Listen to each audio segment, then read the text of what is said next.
Libro de cielo. La llamada a las criaturas al orden, a su puesto y a la finalidad para la que fueron creadas por Dios. Sierva de Dios Luisa Picarreta. Volumen 8. Capítulos del 21 al 42. Volumen 8. Capítulo 21. Enero 23 de 1908.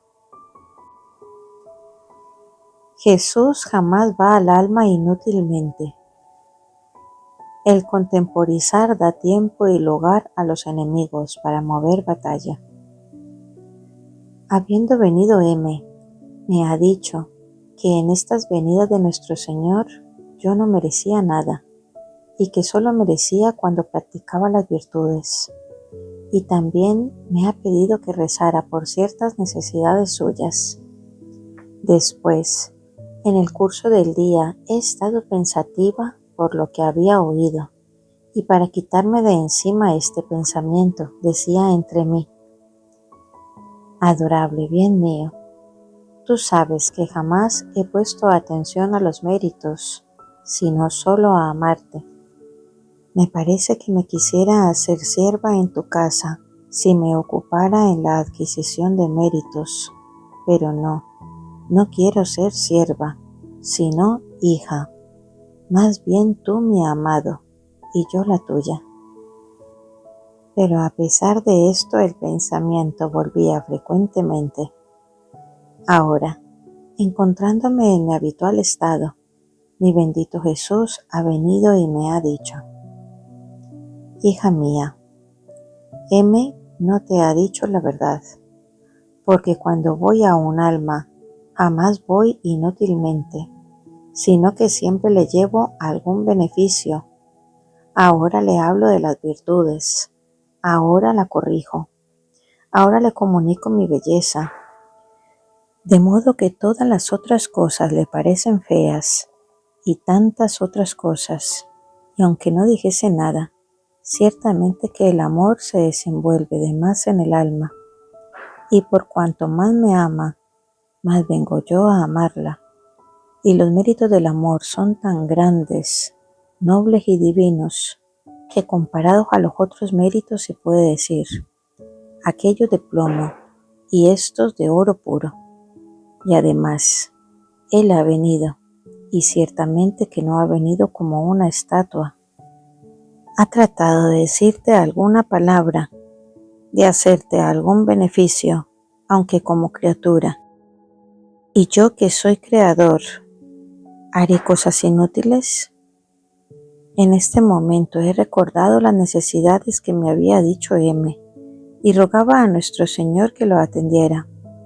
Entonces me parecía verlo con un vestido color plateado, y de la cabeza descendía un velo negro que le cubría parte de los ojos.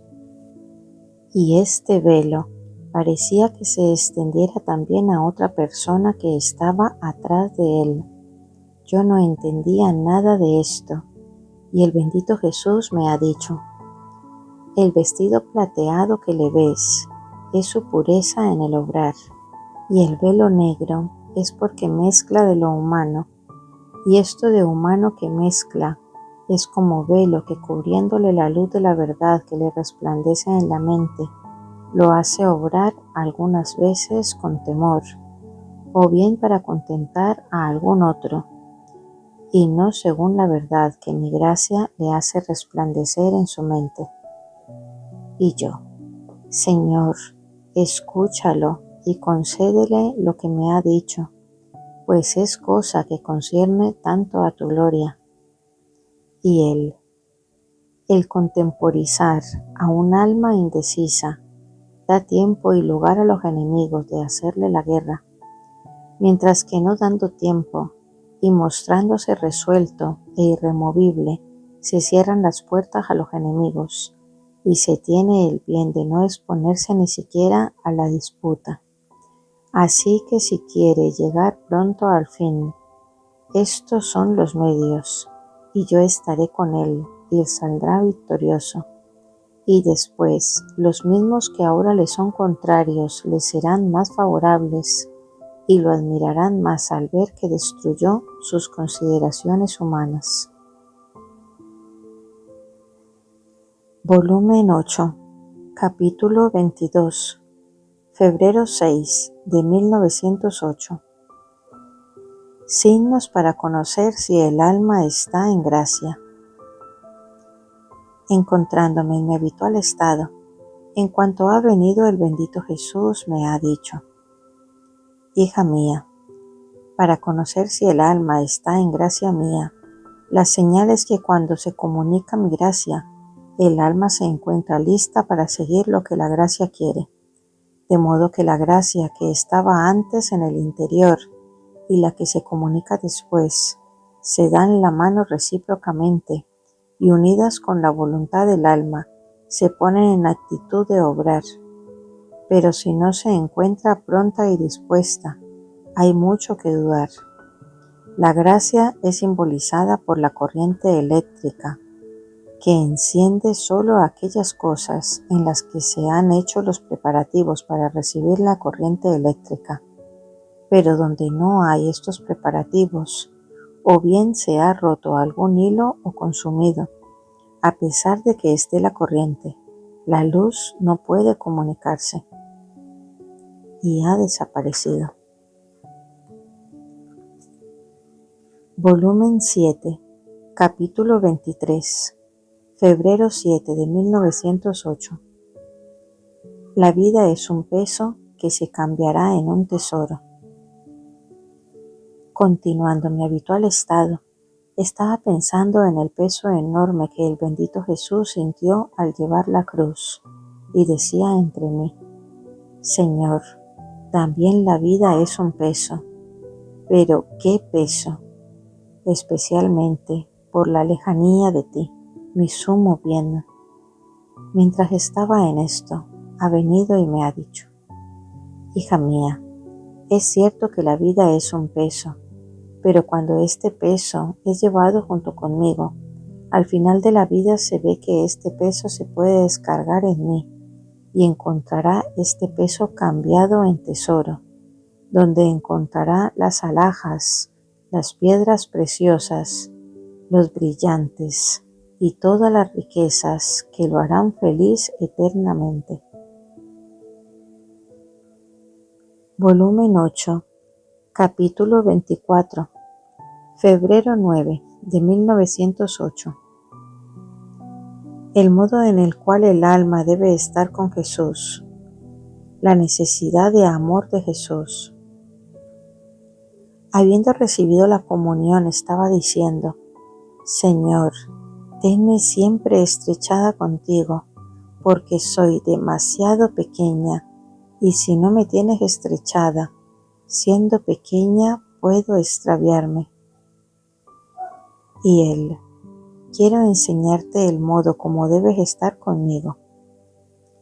Primero, debes entrar dentro de mí y transformarte en mí, y tomar lo que encuentres en mí. Segundo, cuando te hayas llenado toda de mí, sal fuera y obra junto conmigo, como si yo y tú fuéramos una sola cosa, de modo que si me muevo yo, muévete tú. Si pienso, piensa tú en la misma cosa pensada por mí. En suma, cualquier cosa que haga yo, la harás tú. Tercero, con esto que hemos obrado juntos, aléjate por un instante de mí y ve en medio de las criaturas, dando a todos y a cada uno todo lo que hemos obrado juntos. Esto es, dando a cada uno mi vida divina, regresando rápidamente en mí para darme a nombre de todos toda aquella gloria que deberían darme, rogando, excusándolas, reparando, amando. Ay, sí, ámame por todos, sacíame de amor. En mí no hay pasiones, pero si pudiera tener alguna pasión, la sola y única pasión sería el amor. pero el amor en mí es más que pasión, es mi vida. Y si las pasiones se pueden destruir, la vida no. Ve en qué necesidad de ser amado me encuentro. Por eso, ámame, ámame. Volumen 8, capítulo 25, febrero 12 de 1908. Hace más el alma animosa en un día que la tímida en un año. Encontrándome en mi habitual estado, en cuanto ha venido el bendito Jesús me ha dicho: hija mía, la timidez reprime la gracia y traba al alma. Un alma tímida jamás será buena para obrar cosas grandes, ni para Dios, ni para el prójimo, ni para sí misma. Un alma tímida es como si tuviera atadas las piernas y no pudiendo caminar libremente, tiene los ojos puestos siempre en sí y en el esfuerzo que realiza para caminar. La timidez hace tener los ojos dirigidos siempre a lo bajo, jamás a lo alto. La fuerza para obrar no la toma de Dios, sino de sí misma, y por lo tanto, en vez de fortificarse, se debilita.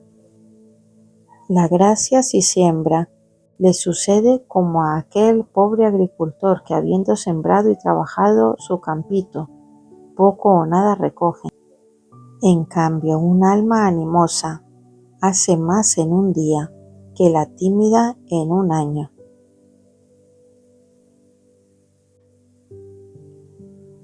Volumen 8, capítulo 26, febrero 16 de 1908. Cómo la señal más cierta de que amamos al Señor es la cruz. Encontrándome en mi habitual estado, estaba pensando por qué solo la cruz nos hace conocer si verdaderamente amamos al Señor, siendo que hay tantas otras cosas como las virtudes, la oración, los sacramentos, que nos podrían hacer conocer si amamos al Señor. Mientras esto pensaba, el bendito Jesús ha venido y me ha dicho: hija mía, es exactamente así. Solo la cruz es la que hace conocer si verdaderamente se ama al Señor, pero la cruz llevada con paciencia y resignación, porque donde hay paciencia y resignación en las cruces, hay vida divina.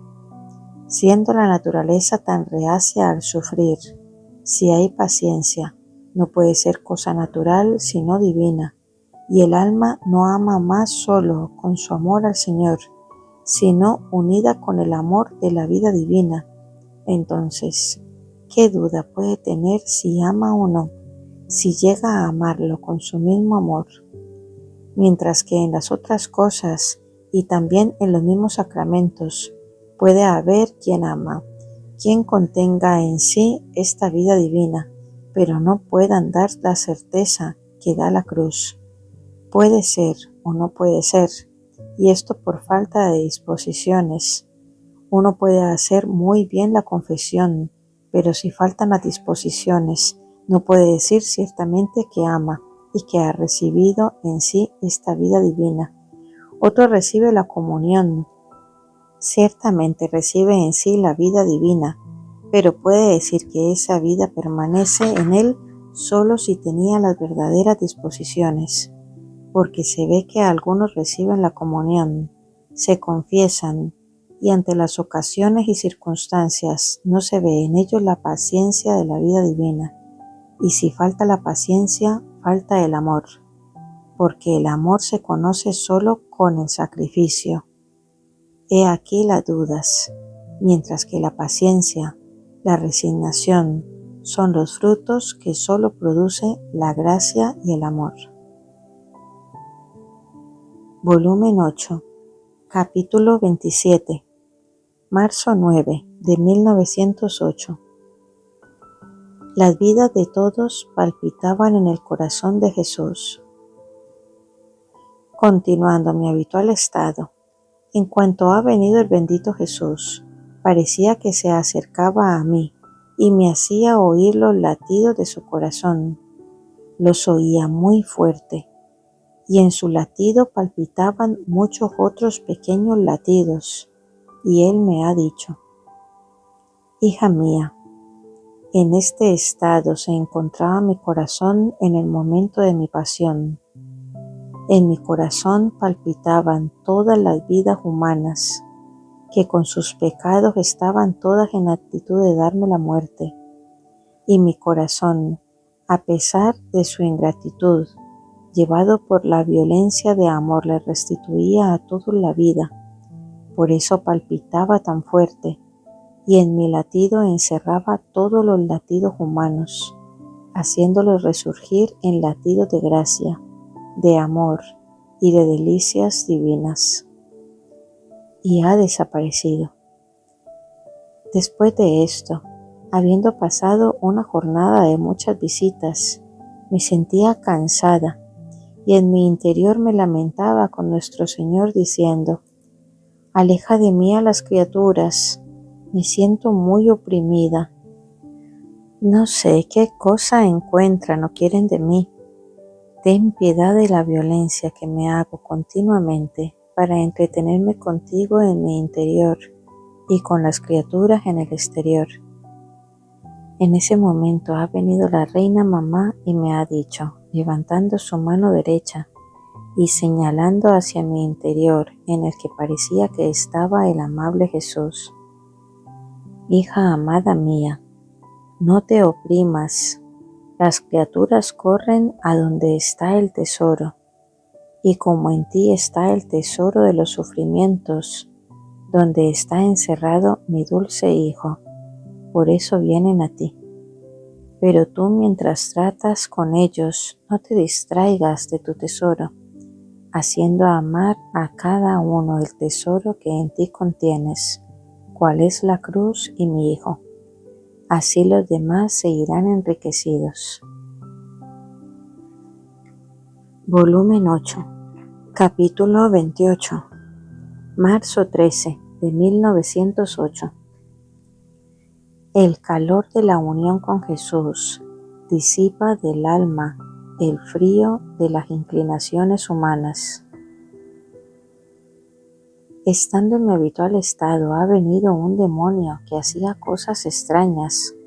En cuanto ha desaparecido, yo no he vuelto a pensar en él, tanto de olvidarme de sus extrañezas, ocupándome solo de mi único y sumo bien.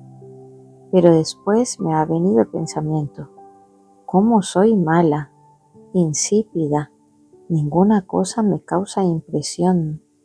Y el bendito Jesús me ha dicho: hija mía, hay ciertas regiones en las que las plantas no están sujetas a los fríos, a las heladas, a las nevadas, y por eso no son despojadas de sus hojas, de sus flores y de sus frutos, y si tienen época de reposo es por breve tiempo, porque cuando se cosechan los frutos se necesita poco tiempo para hacer crecer otros frutos, porque el calor las fecunda admirablemente, y no están sujetas a largos periodos de inactividad, como lo están las plantas en las regiones frías, porque las pobres plantas, por las heladas y las nevadas a que están sujetas por largos meses, son obligadas a dar por breve tiempo poquísimos frutos, casi cansando la paciencia del agricultor que los debe recoger. Así son las almas que han llegado a la unión conmigo. El calor de mi unión disipa de ellas el frío de las inclinaciones humanas, que como frío para las plantas las vuelve estériles y despojadas de hojas y de frutos divinos. Las heladas de las pasiones, las nevadas de las turbaciones, impiden en el alma los frutos de la gracia. Estando el alma a la sombra de mi unión, nada le hace impresión, ninguna cosa entra en su interior que disturbe nuestra unión y nuestro reposo. Toda su vida gira en torno a mi centro. Así que sus inclinaciones, sus pasiones, son para Dios, Y si alguna vez se hace una breve pausa, no es otra cosa que un simple ocultamiento mío para darle después una sorpresa de mayores alegrías y así poder gustar en ella frutos más exquisitos de paciencia y de heroísmo que ha ejercitado durante mi ocultamiento. Todo lo contrario sucede a las almas imperfectas. Parecen las plantas nacidas en las regiones frías.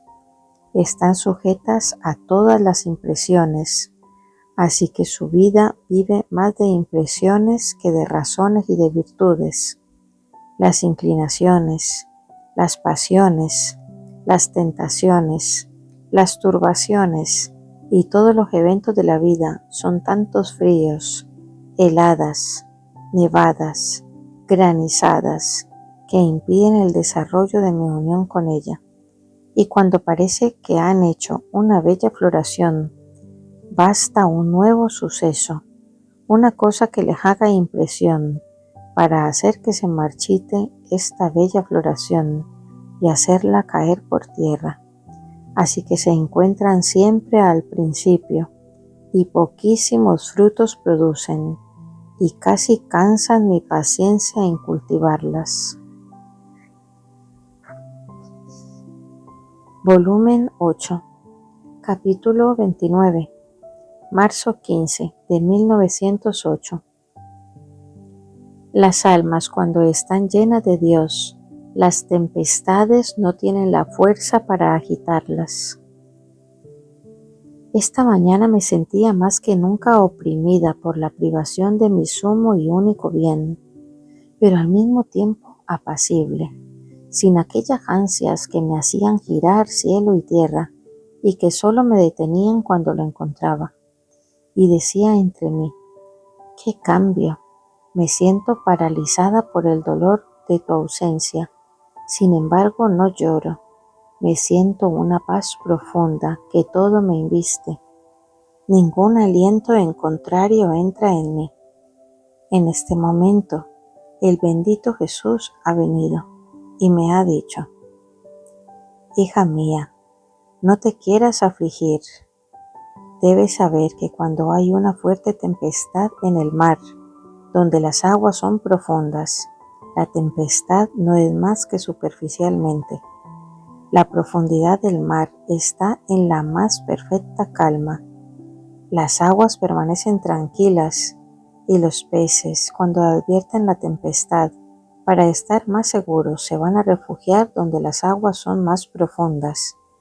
Así que toda la tempestad se descarga donde el mar contiene poquísima agua, porque como las aguas son pocas, la tempestad tiene la fuerza para agitarlas desde la superficie hasta el fondo y transportarlas a otros puntos del mar. Así sucede a las almas cuando están todas llenas de Dios, hasta el borde, hasta derramarse fuera. Las tempestades no tienen la fuerza para agitarlas en lo más mínimo, porque contra Dios no hay fuerza que valga. A lo más las sentirán superficialmente, pero en cuanto advierten la tempestad, ponen en orden las virtudes y se refugian en lo más profundo de Dios.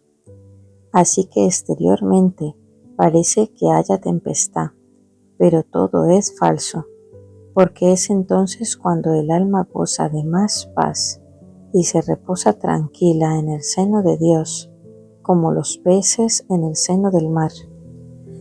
Todo lo contrario para las almas vacías de Dios, o que contienen algún poco de Dios. Las tempestades las agitan todas, así que si tienen algo de Dios, lo disminuyen. No se necesitan fuertes tempestades para agitarlas. Basta un ligero viento para hacer huir de ellas las virtudes. Es más, las mismas cosas santas que para las almas llenas de Dios forman su alimento excelente y toman de él hasta saciarse, para las otras se convierten en tempestades. Son sacudidas por todos los vientos, por todas partes. Jamás es bonanza para ellas, porque la razón lo exige.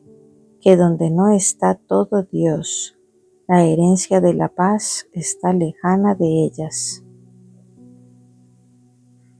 Volumen 8, capítulo 30, marzo 22 de 1908. El estado de Luisa es estado de oración continua, de sacrificio y de unión con Dios.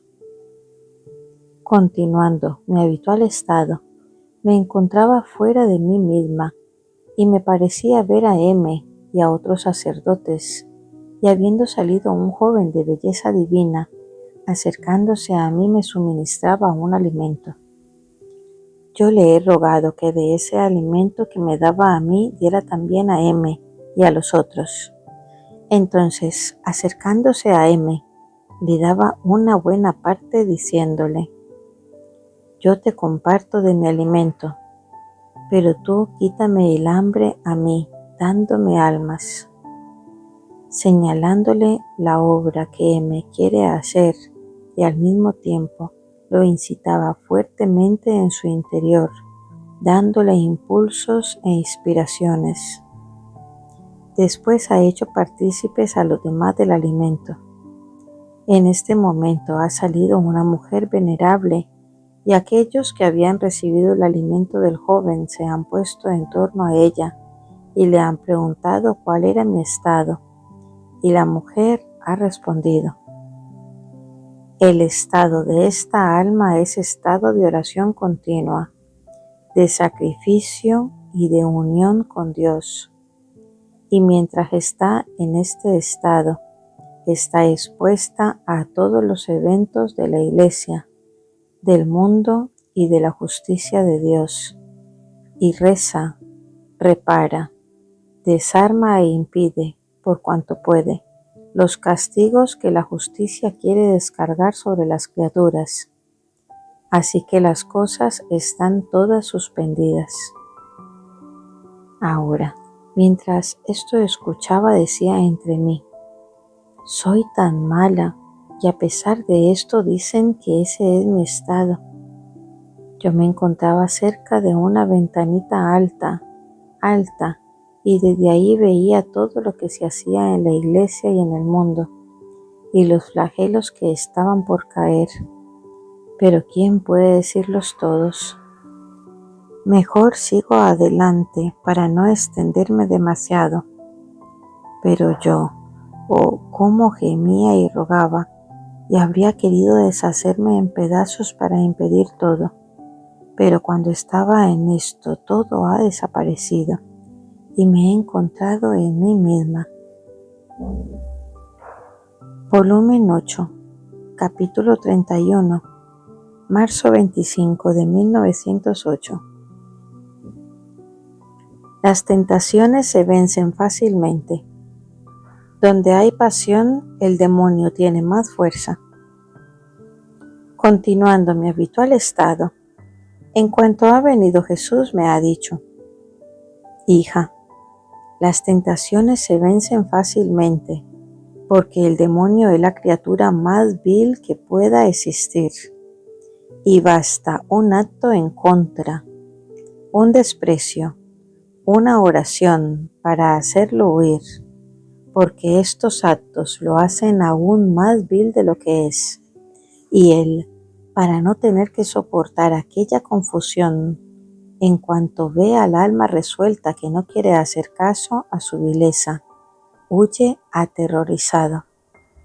Ahora, si el alma no se puede liberar fácilmente, significa que no es solo tentación, sino pasión radicada en el alma, que la tiraniza, unida a la tentación.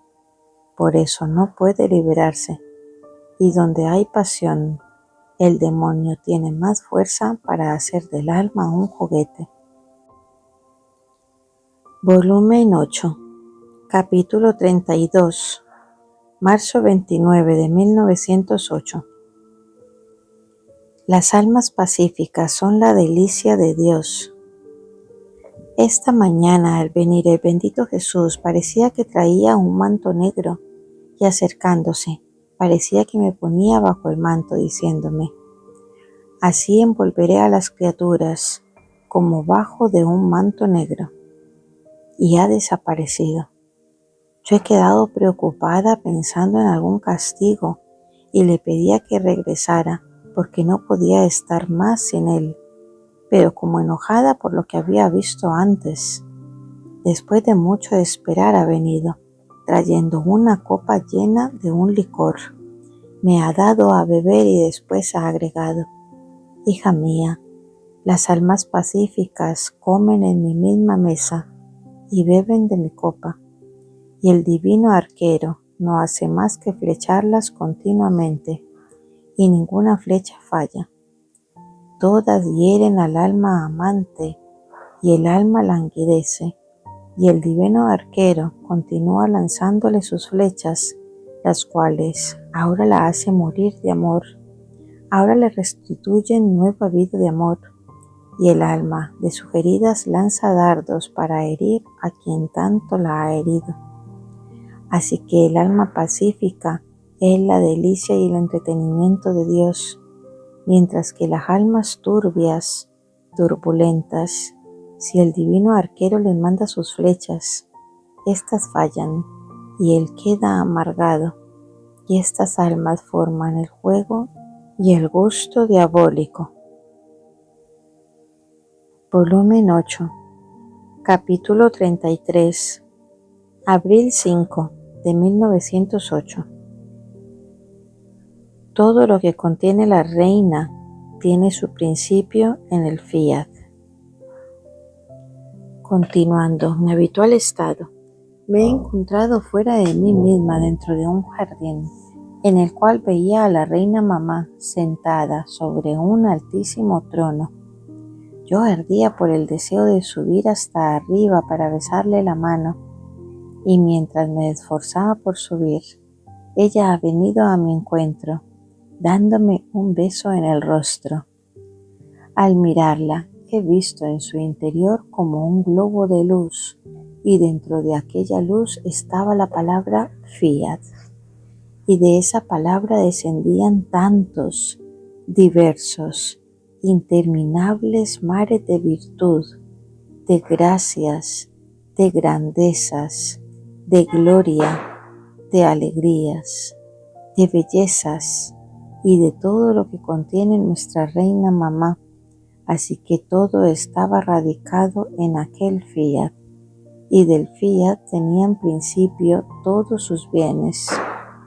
Oh fiat omnipotente, fecundo, santo, ¿quién te puede comprender?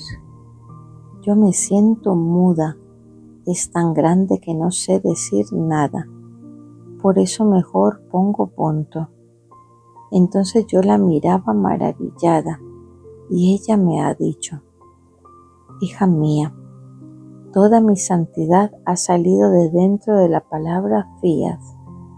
Yo no me movía ni siquiera para un respiro, para un paso, ni ninguna otra acción, sino lo hacía dentro de la voluntad de Dios. Mi vida era la voluntad de Dios, mi alimento, mi todo, y esto me producía santidad, riquezas, glorias, honores, pero no humanos, sino divinos. Así que por cuanto más el alma está unida, fundida con la voluntad de Dios, tanto más se puede decir santa, tanto más es amada por Dios, y por cuanto más amada, más favorita, porque la vida de esa alma no es otra cosa que la reproducción de la voluntad de Dios. ¿Y podrá no amarla si es ella misma? Así que no se debe mirar lo mucho o lo poco que se hace, sino más bien si es querido por Dios, porque el Señor mira más el pequeño hacer, si es según su voluntad, que el grande sin ella. Volumen 8, capítulo 34, abril 8 de 1908. La divina voluntad es continua comunión. ¿Cómo saber si un estado es voluntad de Dios? Estaba molesta por no poder recibir la comunión todos los días, y el buen Jesús al venir me ha dicho: Hija mía, no quiero que ninguna cosa te dé fastidio. Es verdad que es cosa grande el recibir la comunión, pero ¿cuánto dura la unión estrecha del alma conmigo? A lo más 1/4 de hora. Así que la cosa que te debe importar más es el deshacer completamente tu voluntad en la mía, porque para quien vive en mi voluntad, la unión estrecha conmigo no es solo de 1/4 de hora, sino siempre, siempre. Así que mi voluntad es continua comunión con el alma, por lo tanto, no una vez al día, sino todas las horas, todos los momentos. Es siempre comunión para quien hace mi voluntad.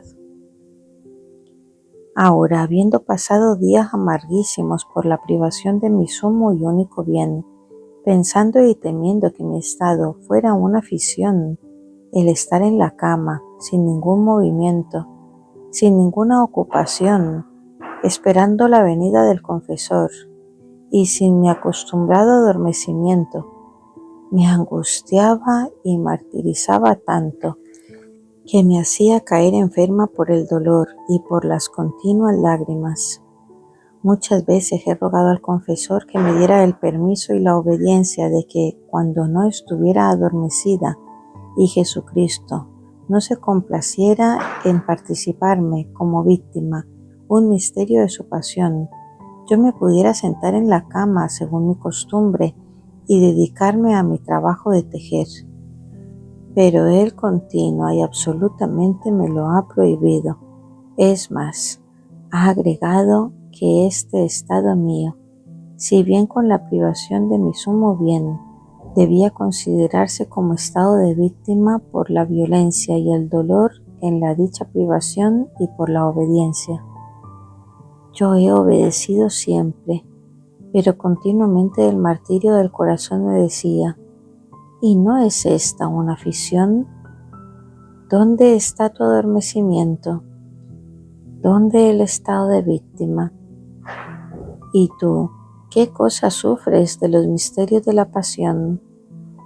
Levántate, levántate, no hagas simulaciones, trabaja, trabaja. ¿No ves que el fingimiento te llevará a la condenación? ¿Y tú no temes? ¿Y no piensas en el juicio tremendo de Dios? ¿No ves que después de tantos años no has hecho otra cosa que cavarte un abismo del cual no saldrás en toda la eternidad? Oh Dios, ¿quién puede decir el tormento del corazón y los crueles sufrimientos que me atormentan el alma, me oprimen y me arrojan en un mar de dolores? Pero la tirana obediencia no me ha permitido ni siquiera un átomo de mi voluntad. Sea hecha la divina voluntad que así dispone. Mientras estaba en estos crueles tormentos, esta noche, encontrándome en mi habitual estado, me veía circundada por personas que decían: reza un Padre Nuestro, un Ave María y un Gloria en honor de San Francisco de Padua, y Él te traerá algún alivio a tus sufrimientos.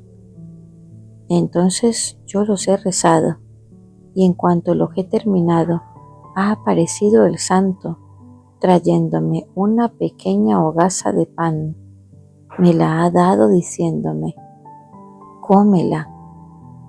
Yo he comido y me he sentido toda fortalecida, y después le he dicho: amado santo, quisiera decirte alguna cosa.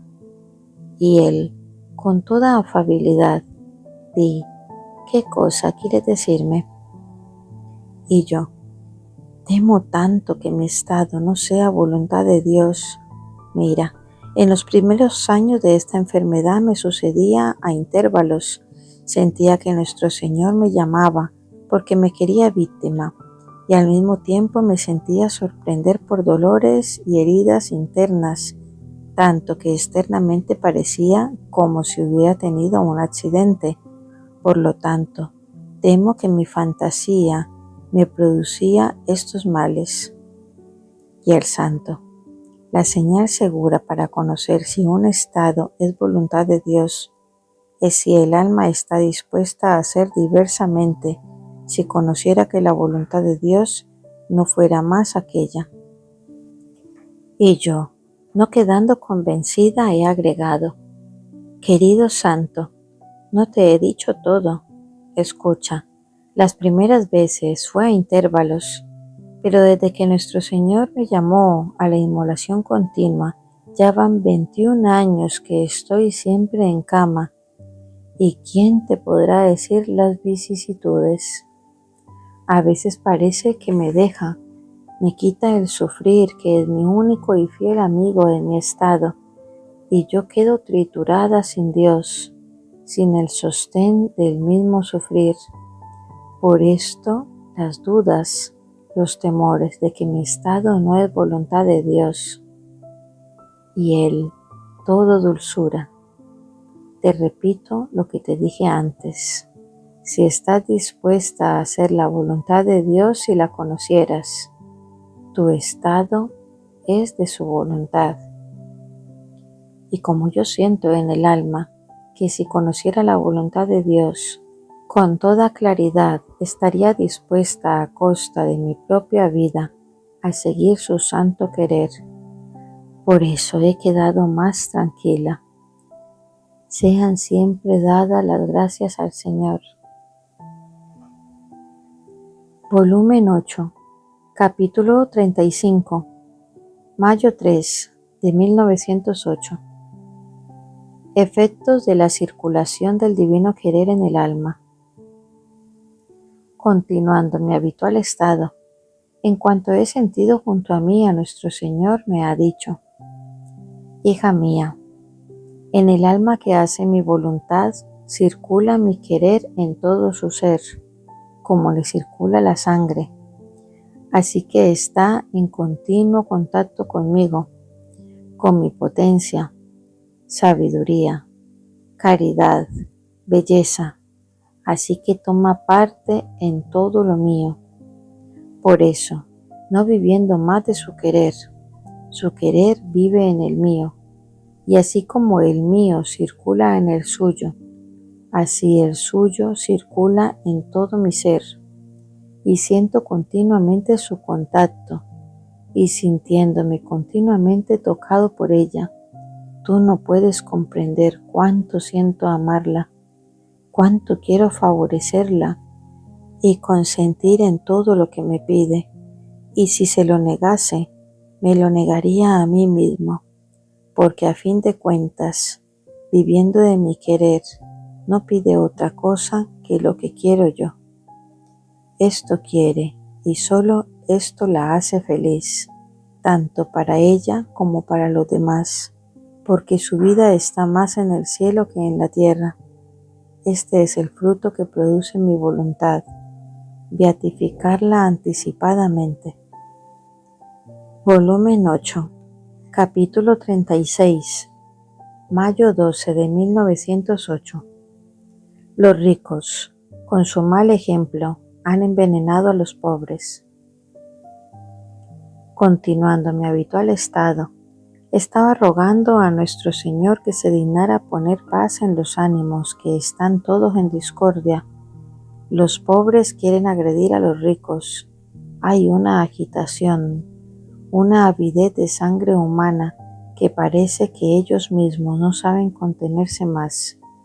Si el Señor no pone su mano, estamos ya a punto de recibir los castigos que tantas veces ha manifestado. Después, en cuanto ha venido, me ha dicho: hija mía, justa justicia mía, los ricos han sido los primeros en dar el mal ejemplo a los pobres, los primeros que se han alejado de la religión, de cumplir sus deberes, hasta avergonzarse de entrar en las iglesias, de escuchar la misa, de cumplir los preceptos. Los pobres se han nutrido de su baba venenosa y habiéndose nutrido muy bien del veneno de su mal ejemplo, con ese mismo veneno dado por los ricos, no pudiéndolo contener más, buscan agredirlos y aún matarlos. No hay orden sin sujeción. Los ricos se han sustraído de Dios. Los pueblos se rebelan contra Dios, contra los ricos y contra todos. La balanza de mi justicia está llena y no puedo contenerla más. Volumen 8, capítulo 37, mayo 15 de 1908. Ve guerras y revoluciones. Estando en mi habitual estado, me he encontrado fuera de mí misma, en medio de revoluciones. Parece que se obstinan siempre más en querer derramar sangre. Yo rogaba al Señor y Él me ha dicho: hija mía, son dos tempestades que los hombres están preparando, una contra el gobierno y la otra contra la iglesia. En este momento me parecía ver a los jefes huyendo, al rey que corría peligro de quedar prisionero y se ponía en fuga. No sé decirlo bien, pero me parecía que caía en las manos de los enemigos. Todos los ricos estaban en graves peligros, y quién caía víctima, pero lo que más me daba pena era ver que entre los jefes de las revoluciones, aún contra la iglesia, no faltaban los sacerdotes.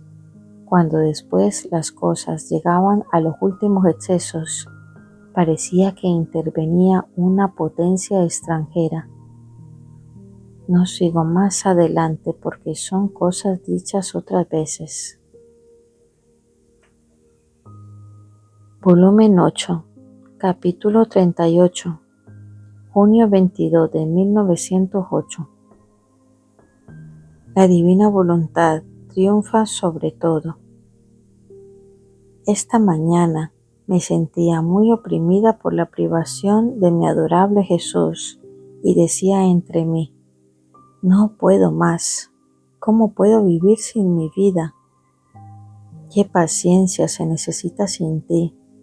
¿Cuál será la virtud que podrá inducirlo a venir? Mientras estaba en esto, ha venido y me ha dicho: hija mía, la virtud que triunfa sobre todo, que conquista todo, que allana todo, que endulza todo, es la voluntad de Dios, porque ésta contiene tal potencia que no hay cosa que pueda resistirle. Mientras esto decía, aparecía ante mí un camino todo lleno de piedras, de espinas y de montes escarpados. Todo esto puesto en la voluntad de Dios, con su potencia, las piedras quedaban pulverizadas, las espinas cambiadas en flores y los montes allanados. Así que en la voluntad de Dios, todas las cosas tienen un solo aspecto, todas toman el mismo color. Sea siempre bendita su santísima voluntad. Volumen 8, capítulo 39, junio 31 de 1908. El verdadero espíritu de caridad en los ricos y en los sacerdotes. Continuando mi habitual estado, lleno de amarguras y de privaciones, después de haber esperado mucho, me parecía ver a los pueblos en actitud de rebelarse y agudizar la lucha contra los ricos. En este momento, el lamento del dulcísimo Jesús se hacía oír en mis oídos, todo amargado, que decía: soy yo quien da la libertad a los pobres. Estoy cansado de los ricos. Mucho han hecho. Cuánto dinero gastado en bailes, en teatros, en inútiles viajes, en vanidades y también en pecados.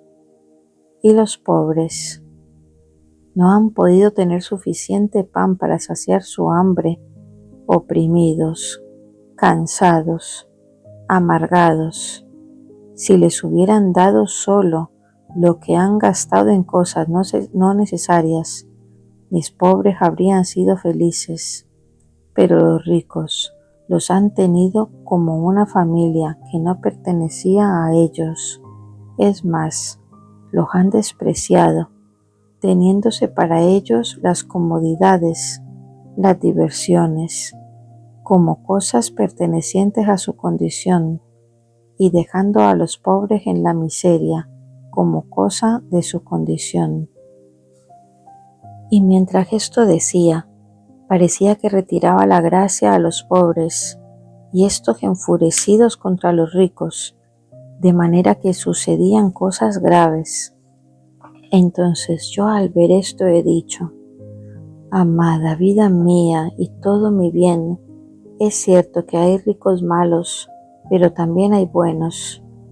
Las tantas señoras devotas que dan limosnas a las iglesias, tus sacerdotes que hacen tanto bien a todos. Ay, hija mía, calla y no me toques una herida para mí tan dolorosa.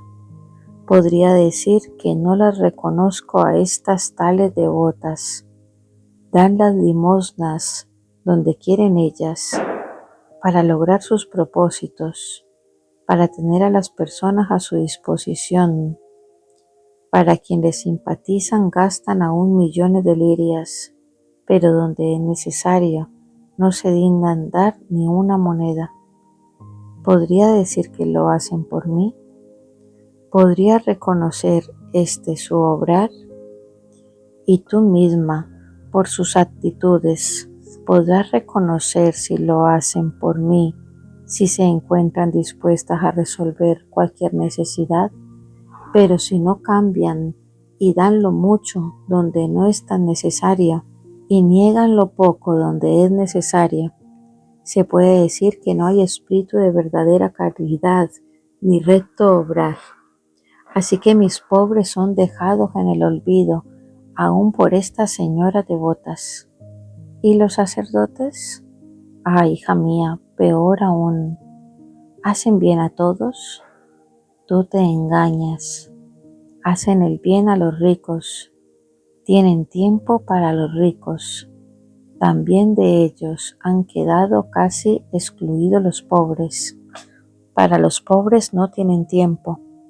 Para los pobres no tienen una palabra de consuelo, de ayuda que darles.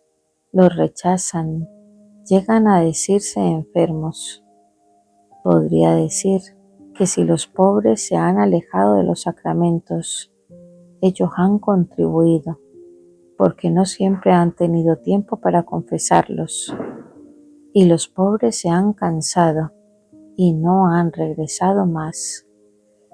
Todo lo contrario, si se ha presentado un rico, no han dudado un momento. Tiempo, palabras, consuelos, ayudas, todo se ha encontrado para los ricos. Puedo decir que tienen espíritu de verdadera caridad los sacerdotes si llegan a seleccionar a quienes deben escuchar. Y los demás, o los rechazan o los atienden tan precipitadamente que mi gracia no ayudará en momento especial a los pobres. Estos se habrían alejado de mi iglesia. Con excepción de algún sacerdote, por todo lo demás podría decir que la verdadera caridad y el espíritu recto se han marchado de la tierra. Yo he quedado más que nunca amargada, implorando misericordia. Volumen 8, capítulo 40, julio 26 de 1908. La obediencia. Continuando mi habitual estado, en cuanto ha venido el bendito Jesús me ha dicho: hija mía, la obediencia es el aire para mi estancia en el alma.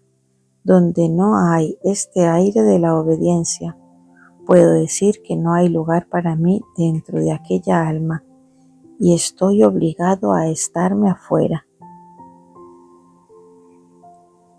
Volumen 8, Capítulo 41, agosto 10 de 1908. El trabajo del amor. Continúo mi habitual estado, pero lleno de amargura y de privaciones. Después, habiendo recibido la comunión, estaba lamentándome con el bendito Jesús por el modo como Él me había dejado y por la inutilidad de mi estado. Y Él, teniendo compasión de mis lamentos, me ha dicho: Hija mía, nada ha disminuido los bienes que hay entre tú y yo, porque todo el bien está en el principio del fundamento.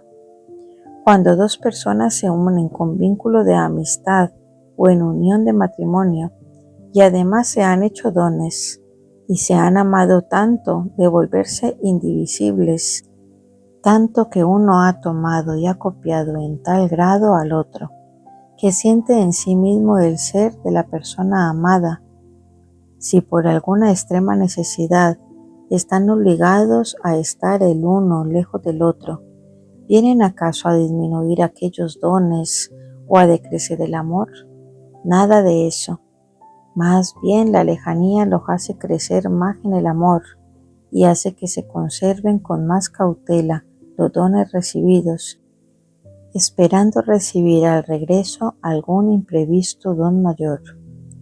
Más aún, habiendo copiado en sí a la persona amada, parece que para ella no hay lejanía, porque en su voz siente correr la voz del amado, pues lo ha imitado, se lo siente correr en su mente, en sus obras, en sus pasos, así que está lejano y cercano. Lo mira y le desaparece, lo toca, pero no puede estrecharlo, así que el alma está en un continuo martirio de amor. Entonces, si la justicia me obliga a privarte de mí y a estar por algún tiempo lejano, ¿puedes decir por eso que te he quitado los dones que te he dado y que hay disminución de amor? Y yo: es demasiado duro mi estado, amada vida mía, ¿y en qué aprovecha el permanecer en este estado si no me hace sufrir para evitar los castigos a mi prójimo? Has dicho tantas veces que no harás llover y no llueve, así que no puedo vencerte más en nada. Lo que dices lo haces, mientras que si te tuviera junto a mí como antes, te rogaría tanto que me harías vencer. ¿Cómo dices que no es nada la lejanía? Y Él: es exactamente por esto por lo que me veo obligado a estarme alejado, para no hacerte vencer y dar lugar a la justicia. Pero con tenerte en este estado también hay un bien, porque la falta de agua llamará a la carestía, y los pueblos en este tiempo quedarán humillados, y siguiendo los estragos y las guerras, la gracia los encontrará más dispuestos para salvarlos. ¿No es esto también un bien, que mientras las guerras estaban por llegar antes que la carestía, pero por tenerte en este estado, las guerras serán alejadas y así habrá más almas salvadas? Después ha agregado: el amor jamás dice basta. Aunque el amor la flagelara, la hiciera pedazos, aquellos pedazos gritarían amor. El amor nunca dice basta y no está aún contento con eso. Entonces aquellos pedazos los pulveriza, los reduce a la nada, y en aquella nada sopla su fuego, le da su misma forma. Nada mezcla de humano, sino todo de divino. Y entonces el amor canta sus glorias, sus hazañas, sus proezas, sus prodigios, y dice: estoy contento, mi amor ha vencido, ha destruido lo humano y ha edificado lo divino. Le sucede al amor como aquel experto artesano que, teniendo muchos objetos que no le agradan, los hace pedazos, los mete en el fuego y los hace estar ahí hasta licuarlos y hacerles perder toda su forma, y después con ese líquido forma muchos otros objetos bellísimos y agradables, dignos de su maestría. Pero también es verdad que para lo humano es demasiado duro este obrar del amor. Pero cuando vea su adquisición, verá que la belleza se ha sustituido a la fealdad, la riqueza a la pobreza, la nobleza a la rudeza, y también ella cantará las glorias del amor. Volumen 8, capítulo 42, agosto 14 de 1908. La voluntad humana sirve de pincel a Jesús para pintar su imagen en el corazón. Habiendo recibido la comunión, veía al niño dentro de mi interior, como si buscara una cosa importante, y yo he dicho: querido mío, ¿qué estás buscando con tanta atención? Y él me ha respondido: hija, estoy buscando el pincel de tu voluntad para poder pintar mi imagen en tu corazón, porque si no me das tu voluntad, me falta el pincel para poder pintarme libremente en ti. Y así como la voluntad me sirve de pincel en mis manos, así el amor me sirve de pintura para poder imprimir la variedad de los colores de mi imagen. Además de esto, así como la voluntad humana me sirve de pincel, así mi voluntad sirve de pincel en manos del alma para pintar su imagen en mi corazón, y en mí encontrará abundante tinta de amor para la variedad de los colores. Fiat.